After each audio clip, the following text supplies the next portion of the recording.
here that, let me go back. Chapter 4, they also said that a fox would jump on the rubber, the bricks, and it won't last. The work will be too weak for them to last. Their hands will not get the stuff together. But yet and still, when you think that your hands isn't enough to do the work, isn't it funny how God will come and put his arms around you and keep pushing you to do the work? I guess I'm talking about myself, because there's been times where I just been like, you know what? I just want to quit. To be honest, I've called Cameron numerous times and said, hey, Doc, can I run? He said, where you going to run to? I said, I don't know. I just want to run. He said, you can run all you want to, but God's still going to get the work done through you or through somebody else. So you better go ahead and let him work through you, because somebody else is going to get your blessing.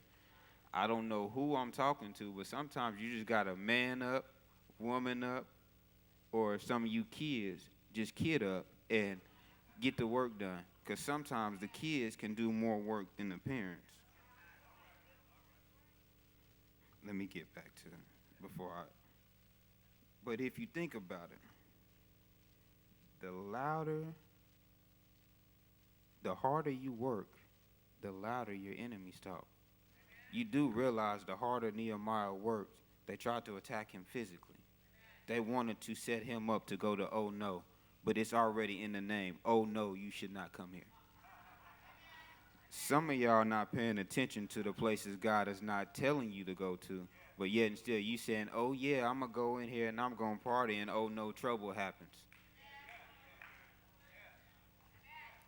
I guess only certain people have been to that oh no spot, and oh no got trapped. If you think about it, all the places that we've been are not anointed by God. Some of them are man-made. And if you go to somewhere where it's man-made, don't be upset when you get a man-made result. Y'all understand? This has been beating me up all week, because you don't know how it feels to be pressured to be anointed, and you feel like you have to do everything. You have to step up and do this and step up and do that. But yet and still, while you working, people are hating. Then not only will they try to attack you physically, they will also try to attack your character. It's funny being up and you see everything, and then you hear certain, well, you know, so-and-so did this. So-and-so did that. Or, CJ, you know Shawn ain't no good, right? Shawn done lied, he done cheated, he done stole some things. And my mama back there, she can verify some of this. But you can picture that, but yet and still, a little old boy from 3010 East 24th Street is standing in front of you today, and I am a living, proven witness that God can and God will if you let him. Now watch this. I do have a past. You do know I have a past. Like I said, that neighborhood wasn't all streets made with gold. You do know there was some Crips and some Bloods. We was predominantly a Crip neighborhood, so if any blood showed up, oops. So you do know that there is moments to where they said, hey, Shawn, come run with us. I'm glad y'all paying attention. But I got a brother, his name is Michael Pace, who was a gang member, or is a gang member. I'm not going to put his business out there. But he told them one thing. Yes, I am a part of this, but if you touch my little brother, y'all not listening to me. If you touch my little brother, if you try to get him involved, you will have to answer to me. Now watch this. God is telling me that, hey, some of the places that you're going is not for you, but your big brother is there. And he's telling them, hey, you can try to attack him all you want to, but if you touch him, if you touch them, not only will you have to answer to my father, but you got to go through me first. And I'm very overprotective of my siblings. Sometimes you just got to realize that no matter what type of hell you go through, you got a big brother behind you. That's just saying, walk, baby, walk. And if you don't understand that, you need to realize that God is saying, I'm waiting on my children to come back. And then when you come back, your big brother is right there. That's why I love my New Hope brethren, because no matter what, they are always right there to lend a helping hand. And sometimes I call him uncle, because you know Deacon Turner is kind of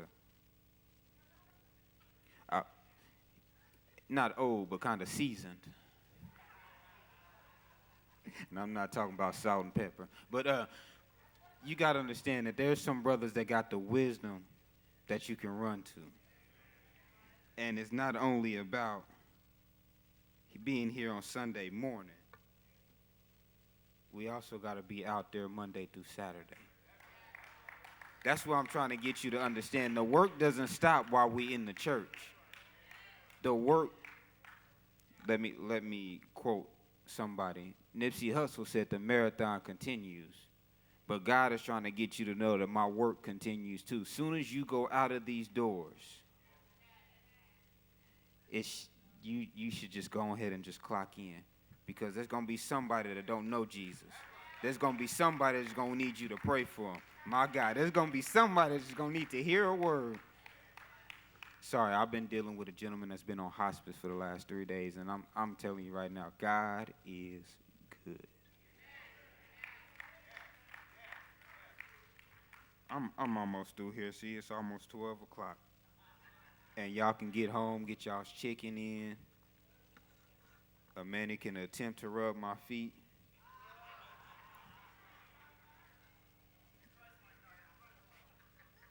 If y'all know me and my wife, we do not like touching each other's feet.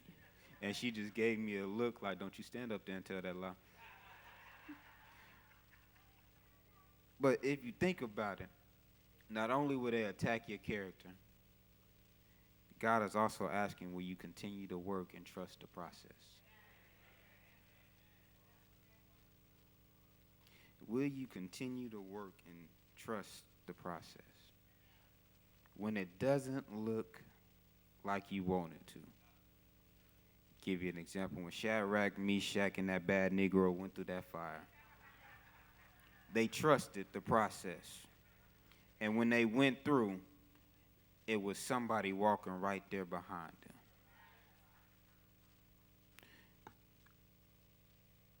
Y'all still with me? Think about that. Think about the toughest situation that you've been through.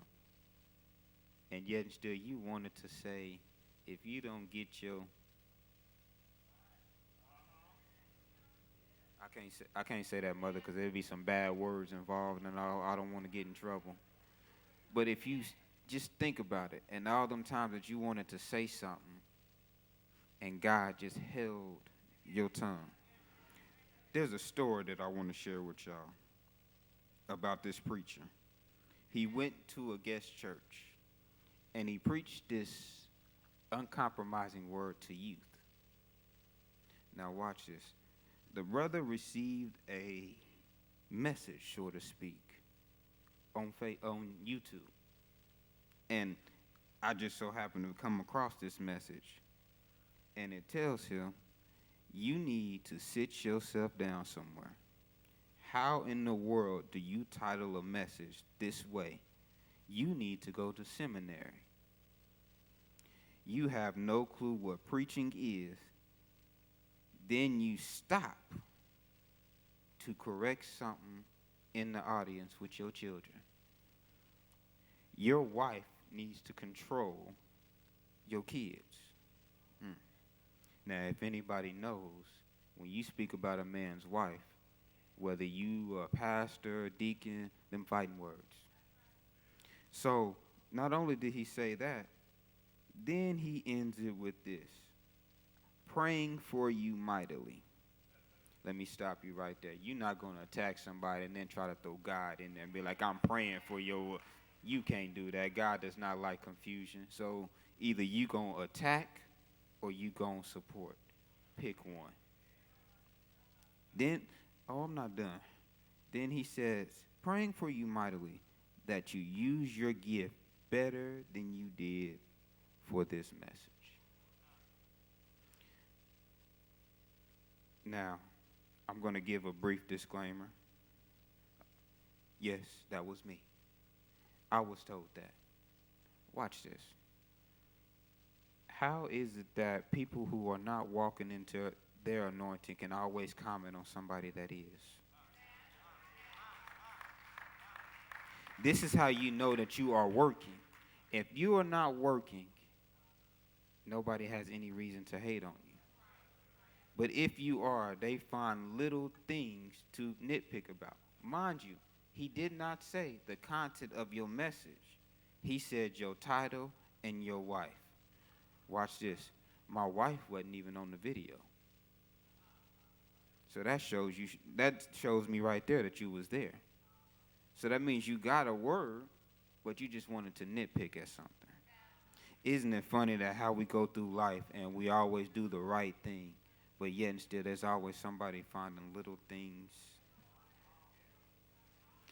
This brings me to this next point that we tell our people all the time, hey, don't let them see you sweat. Well, if you're not sweating, you're not working. I told my brother this, and I was like, I'm going through some things, man. This message is really beating me up. He said, don't let them see you sweat, Doc. I said, that is the dumbest thing we've told our generation. He's like, what do you mean? If I'm not sweating, I'm not working. And you don't have to physically sweat. You can spiritually sweat to let you know that, God, I'm doing what you called me to do. God, I got a work to do, and I know you got, in other words, I got a job, dog, and I got to finish it. So I'm striving to get that perfected body, not made by the hands of man. So you can nitpick at me all you want to. I know that I'm anointed, and I'm going to keep walking in it. I need you to get to that understanding that you are anointed by God, whether you want to or not. But if you don't want to, just trust and believe. There's always somebody around the corner that's going to work twice as hard as you, be twice as open as you, and yet and still do twice as work as you.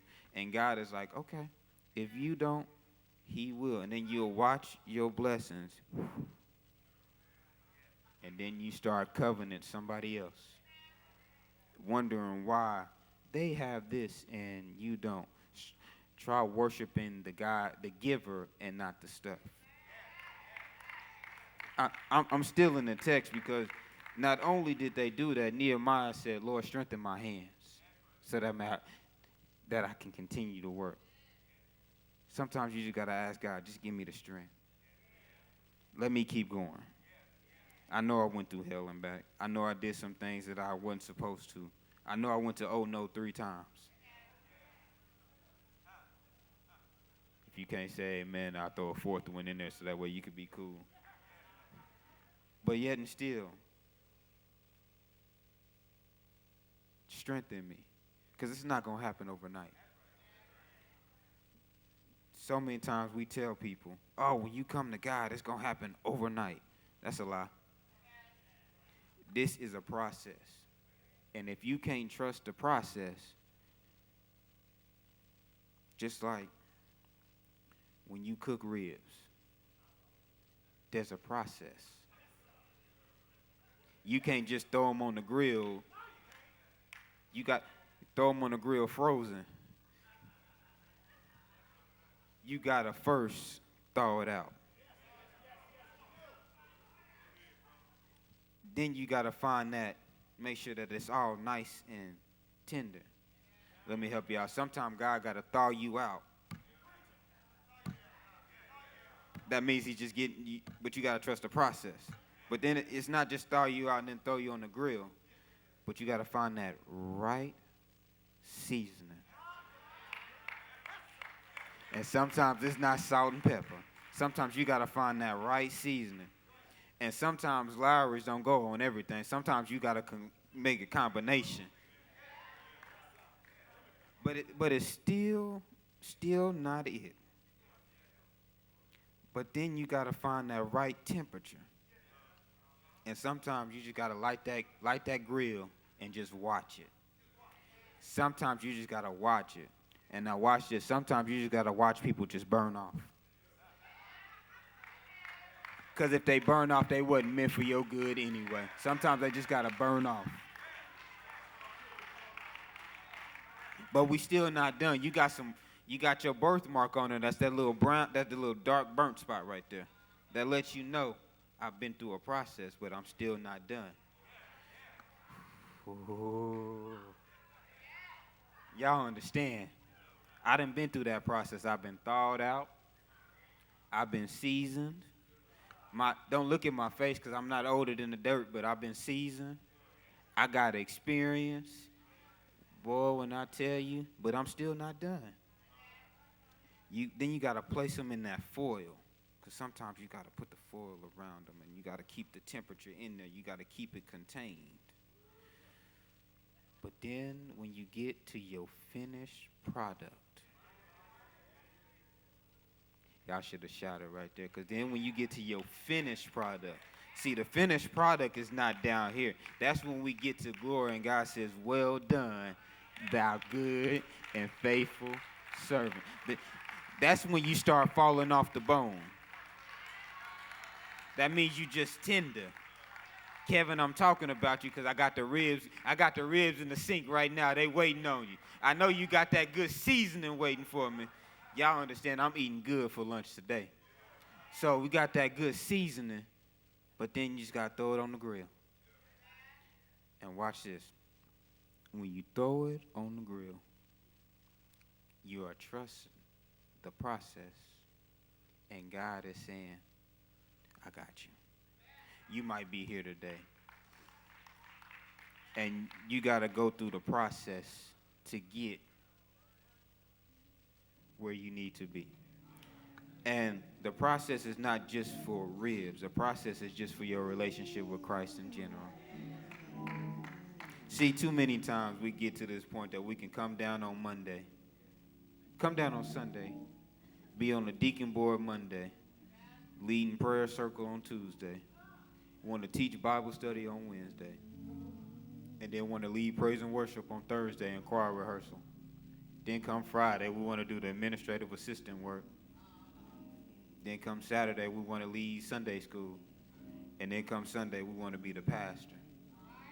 You got to understand there's a process to get here, and sometimes you got to go through the dirt to get where you need to be. You don't just get anointed overnight. You get anointed, then you got to trust the process. My question to you is this. If you're trusting the process, do you have a relationship with Christ?